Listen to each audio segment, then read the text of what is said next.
Well, it's really nice to see so many faces here, given that we are talking about the moon today. And it's such an important, intimate part of living in our solar system. Usually when I talk about astrology, I refer to what we see up in the sky as a cosmic mirror.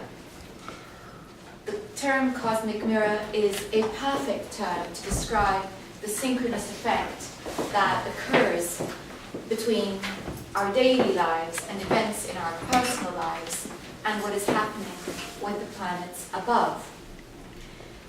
But I think that the term cosmic clock probably serves our talk today a bit better. And when we think of a clock, we're thinking about time. We can be asking lots of philosophical questions about the nature of time. But on a practical basis, what clocks do is they mark out a rhythm in our lives. In particular, they tell us what time of day we should be sleeping, what time of day we should be working, and so on. It's all about rhythm. And I think that it's worth thinking about that, because this is the diurnal rhythm, which happens because we spin on our own axis. And as we do so, we get day and night. So that's a cycle, but it's a cycle that marks our relationship with the sun.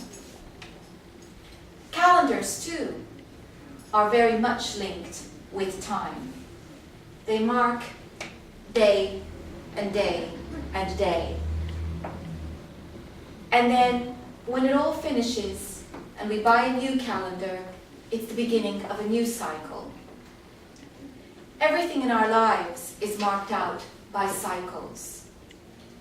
And calendars mark out, again, our relationship with the sun and how we experience the sun. The seasons are probably, next to the fact that it's about day and night, the seasons also are very much a manifestation of our relationship with the sun. As we orbit the sun, sometimes from in our latitude, we are closer to it than others. And so we get the seasons. It's important that we think of that, because the seasons, even though perhaps we may not give them much thought in our urban lives, we still feel that.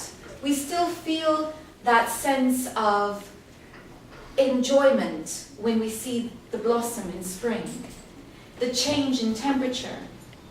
But irrespective of the vagaries of our weather, we know that on the spring equinox, days and nights are going to be of equal length, as they will also be on the autumn equinox. We know that the longest day will always be on the summer solstice, and we know that the shortest will be in the winter solstice. For a moment I thought I had them the wrong way around. So, yes, rhythms and our experience of the sun. This is the seasons, this is day and night.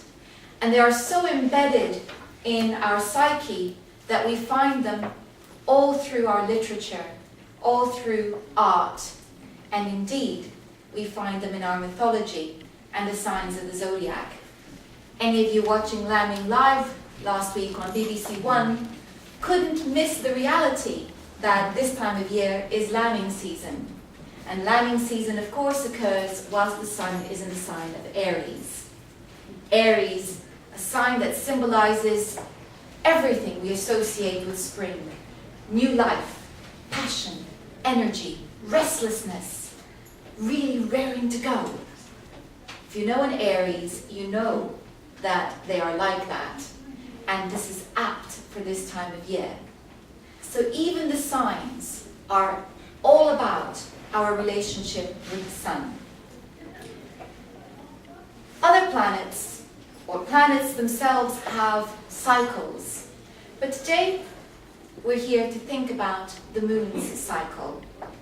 28 days it lasts, roughly. Everything is always roughly. because our calendars are here for our convenience and don't measure everything to the exact second or take in the vagaries of the odd wobble, slow down, or speed up as we orbit around the solar system. But whereas with the sun, it's the Earth that is orbiting the sun, with the moon, actually, the moon is orbiting the Earth. And although more subtle, its influence upon the Earth is no less significant than that of the sun. And in fact, we also have a very intimate relationship with the moon. How many times have you watched a film or a television program in which the moon looms large in the background? It's almost as though they seek it, and I'm sure that film directors and television directors know that this is a very atmospheric thing that we can have on our screens.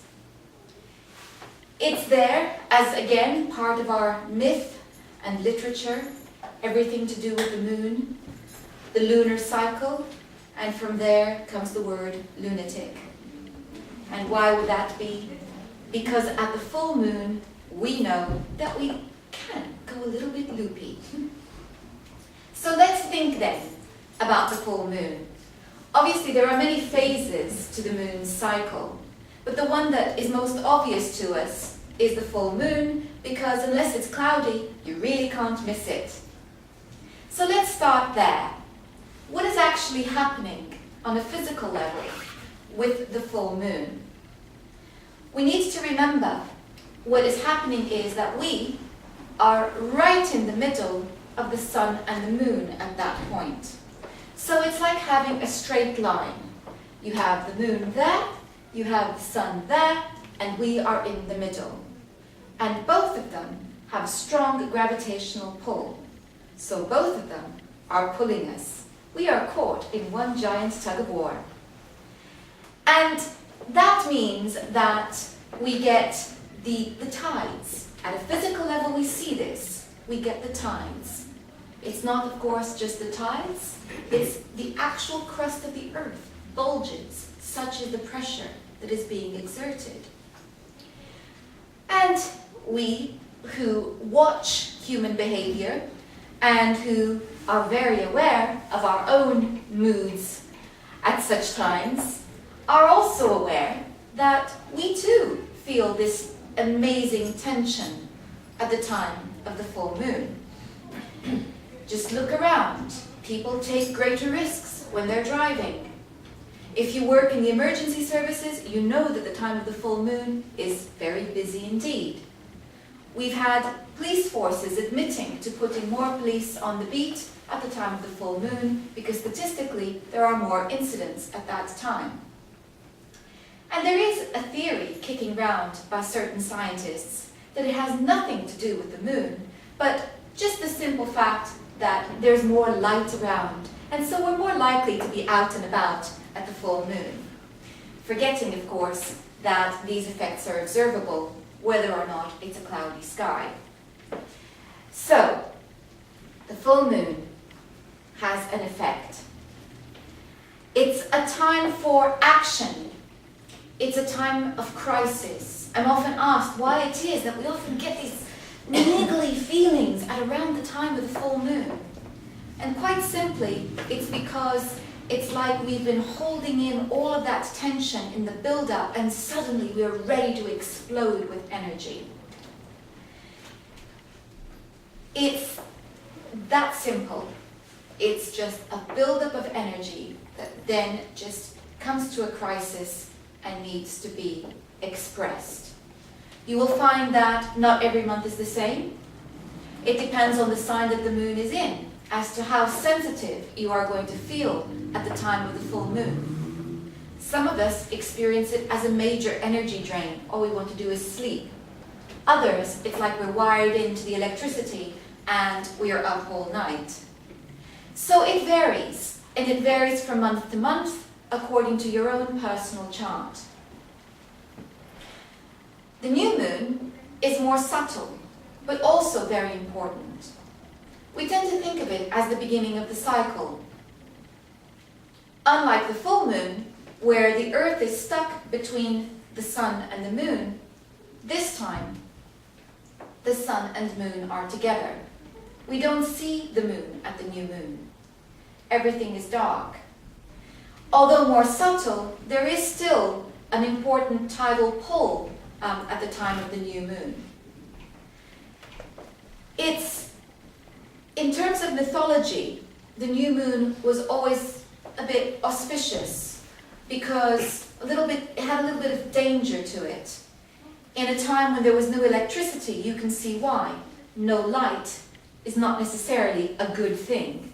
Complete darkness, just go out into the country and you'll see at the new moon. It can be quite eerie.